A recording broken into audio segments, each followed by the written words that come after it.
Sevgili arkadaşlar, su yalıtımı sadece bir çeşit malzemeyle olmuyor.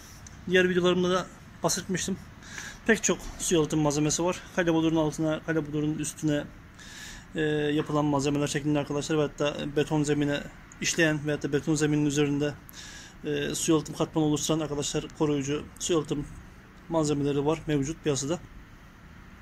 Arkadaşlar bunların yanı sıra benim burada kullandığım kalebodurun arasında ve de betonun içine arkadaşlar emprengi olan, işleyen, sızan, kılcal çatlakları dolduran su yalıtım malzemeleri de var. Bu şimdi kullanacağım malzeme arkadaşlar, onlardan bir tanesi. Şöyle izocera diye göstereyim. Bu benzeri malzemeler arkadaşlar piyasada var. Renksiz yüzey su koruyucu ve su itici. Bu tür malzemeler arkadaşlar kılcal çatlaklar olan beton veya da kalebodur şeklinde yüzeylerde kullanabilirsiniz. Burada arkadaşlar şöyle duvarı dış tarafından göstereyim. Su sızıntıları olmuş. Tuz kusması dediğimiz olay gerçekleşmiş. Çok su akıntısı yok ama tuz kusması yapmış. Bu arada arkadaşlar bu malzemeyi kullanacağım. Renksiz, zeminin içinde işleyen malzeme arkadaşlar, çeşidi. Malzememiz 1 kiloluk ambalajı şöyle zemine döküyoruz arkadaşlar, süt kıvamında bolca. Yaklaşık sarfiyat anlamında düşünürseniz de metrekarede 150 gram gibi bir sarfiyatla yaş üzeri arkadaşlar yaş uygulama yapıyoruz. Bunları böyle bir çekpas yardımıyla derzlerin arasına yediriyoruz bolca. Şu kıyıdan dışarıya çok su sızmış. Duvarda görünürde bir çatlak yok. Ama kılcal çatlaklar var muhtemelen. Oradan da dışarılara çıkıyor. Hem ekonomik yollu bir yalıtım oluyor. Hem de kalebodurun üzerine ekstra bir su yalıtım katmanı oluşmamış oluyor. Pek çok müşterimiz arkadaşlar bu anlamda kalebodurun üzerinde bir yalıtım katmanı olsun istemiyor. Bize bu şekilde taleplerle geliyor. Muhtemelen pek çoğunuz bu şekildesiniz. Herkesin zevki bir değil. Çoğu insan kalebodurun deseninin, renginin ve yüzey matlığının kaybolmasını istemiyor. Mümkünse usta böyle yüzeyin içine işleyen bir malzeme varsa onu tatbik edelim diyorlar. Arkadaşlar böyle de malzemeler var. Bu şekilde birkaç marka var. Isogen Swax var. Fixo Izogera var. Isonemin BD'si var. Piyasada bulabileceğiniz birkaç markada arkadaşlar bu şekilde malzemeler var. Bunlar zeminin içinde işleyip kılcal çatlakları dolduran, kuruduğunda adeta oralarda çekomastik görevi gören malzemelerdir. Arkadaşlar birkaç saat arayla yaş üzeri, yaş diğer birinci kat uygulama tam kurumadan hafiften nemliyken ikinci kat uygulamayı arkadaşlar yaparsınız. Bol bol zemine şu şekilde yedirirsiniz. Sizin gözle göremediğiniz kılcal çatlakların arasında malzeme sızar ve orada tıkaç görevi görür ve su yalıtımı sağlamış olur. Malzemenin arkadaşlar fazlası çekpas yardımıyla ilk etapta acele etmeyin. Zemine bol bol yedirin. Malzeme işlesin. Sizin gözle göremediğiniz çatlaklara.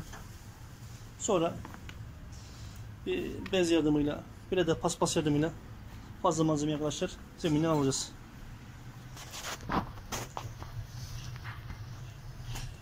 Bu şekilde bir su yalıtımı sağlamış olursunuz. Bu malzeme aynı zamanda arkadaşlar yüzeyde katman oluşturmadığı için de güzel, pratik. Çok metraj götüren malzemeler aynı zamanda. Bu tür özellikle kalebodur zeminlerde dediğim gibi 150 gram sarfiyatla 5-6 metre yeri yapabilirsiniz.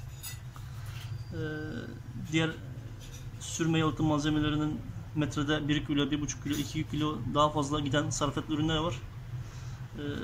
Dolayısıyla onların sarfiyatları fazla olabiliyor. Artı zeminde böyle aşırı problem yoksa, kronik problem yoksa, özellikle her zaman diyorum malzemenin kalebodurun altı dolu olması lazım arkadaşlar bu uygulamalarda. Bazı dostlarımız beni telefonla aradıklarında konuştuğumda malzemenin kalebodurun altında membran, strafor türü zemini esneten malzemeler olduğunu arkadaşlar duyuyorum konuşmalarımızda. Bu tür arkadaşlar altında boşluk oluşan, küt küt diye böyle ses çıkan zeminlerde, altı boş zeminlerde bu tür malzeme olmaz. Bunun altının sağlam olması, gerekir. Ancak kılcal çatlakları vardır. Bu sürdüğümüz malzeme kılcal çatlakları. Bu benzeri malzemeler. Buralardaki kılcal çatlakları doldurur. Oralarda o anlamda iş görür. Altı arkadaşlar boşsa o zaman yanlış bir uygulamalıdır. Önceki videolarımda söylemiştim.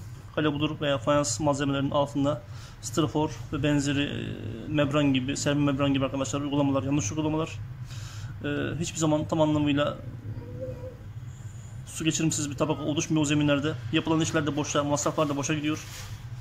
Ben acıyorum yani o şekilde dostlarımız telefonda beni aradıklarında. Usta ne yapalım, nasıl kurtaralım bu zemin diyorlar. Çok zor arkadaşlar kurtulması. Her zaman diyorum mümkünse yaz zamanındaysanız, tabii kışın yapmak çok zor, yaz zamanındaysanız komple feda edin zemini. Kaldırın, alttaki straforu, membranı hepsini temizleyin, çöpe atın. Beton zemine düzgün bir su yalıtımı yapın. Meyilli bir şap, üzerine düzgün bir kalebudur yapın ve olayı bitirin. Ve derz aralarında da esnek, flexi derz dolgular kullanın diyorum arkadaşlar. Her zaman tavsiyem bu şekilde. Burada sağlam bir zemin var. Yalnız belli noktalardan dışarıya tuz kusması yapmış. Kılcal çatlaklar var. Çok kronik problem yok. Onun için böyle basit bir uygulamayla burada problemimizi çözdük. Siz de bu tür uygulamalarınızı, bu tür su itici malzemelerle arkadaşlar çözebilirsiniz. Aynı zamanda bu işlerde süper bir malzeme var. BS505 Shield. Onu temin edebilirsiniz. Benden veya yetkili satıcısından. Bu işin üst zirve malzemesi odur bence.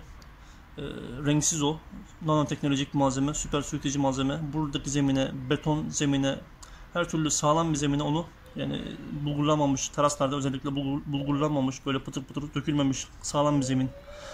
Sağlam zeminden kastım o. Sağlam beton zeminlere ince kılcal çatlakları kapatır. Su itici, suyu geçirmeyici tabaka oluşturur. Bu tür malzemeleri de o zeminlerde kullanabilirsiniz. Ama dediğim gibi BS505 o işin de bunların da zirvesinde malzeme kalitesi olarak. Ama bu kullandığım malzemeler arkadaşlar pratik malzemeler. Bu şekilde kalebudur derz aralarında ekstra bir katkı sağlıyor. Siz de tuvalet banyolarınızda, bu şekilde teraslarınızda, balkonlarınızda bu malzemeyi de kullanabilirsiniz. Bu benzeri su itici malzemeleri. Dediğim gibi Pixie Uzacara'yı kullandım ben burada.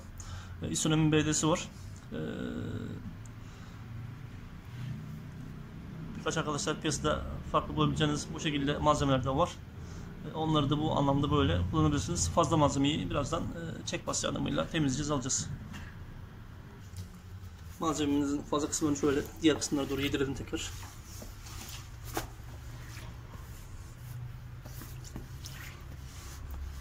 Şöyle yarım saat, bir saat arayla, tabi hava şartları önemli.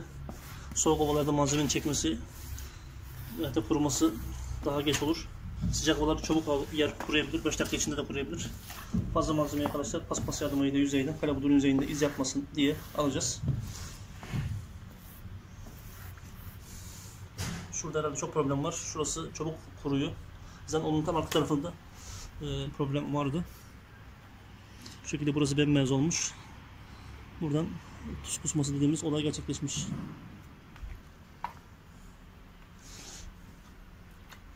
Biraz daha dökelim.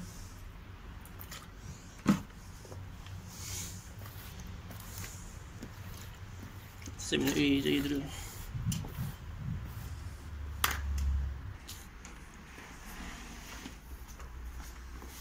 Evet arkadaşlar, şöyle fazla malzememizi birinci kat kalebudura kadar çıkartabiliriz bu yerlerde.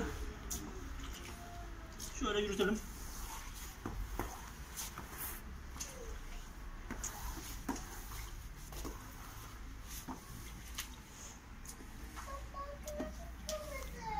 ...900 dakika.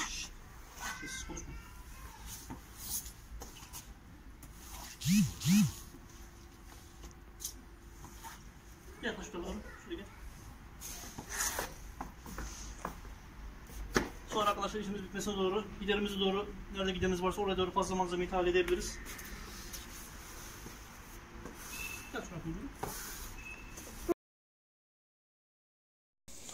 Evet arkadaşlar, bu şekilde çek bas yardımıyla malzememizi iyice derzlere yediriyoruz. Aynı bu uygulamayı dediğim gibi beton zeminlerde, kalebudursuz, fayanssız zeminlerde de yapabiliriz. Bu malzemeyi oralara da yedirebiliriz. Su itici tabaka oluşabilir. Fazla malzememiz arkadaşlar balkonumuzdaki, terasımızdaki gidere doğru bu şekilde tahliye edip alabiliriz iş bitiminde. Akabinde de tek pas ve paspas bilede yardımıyla, bez yardımıyla zemindeki kalabudur üzerindeki fazla malzemeleri toplayacağız, temizleyeceğiz ve sonlandırma işlemini yapacağız arkadaşlar. Malzememiz derz aralarına iyice işliyor. Veyahut da beton zeminlerde sıkıntı yok. Oralarda silme sıkıntısı yok. Ama bu şekilde kalabudurlu zeminlerde içine işliyor. Fazla malzemeyi temizlemek lazım. Bir bez yardımıyla yüzeyde iz yapmasın diye.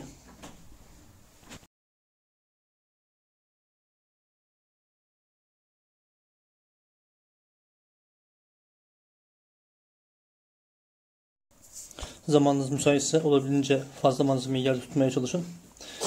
Malzeme iyice arkadaşlar derz aralarına işlesin ve kılcal çatlakları doldursun. Olabildiğince yüzeyde malzemeyi tutmaya çalışın. Arkadaşlar belli bir bekleme süresinden sonra çek pas yardımıyla son malzememizi toparlıyoruz artık. Bir diğer tahliye ediyoruz.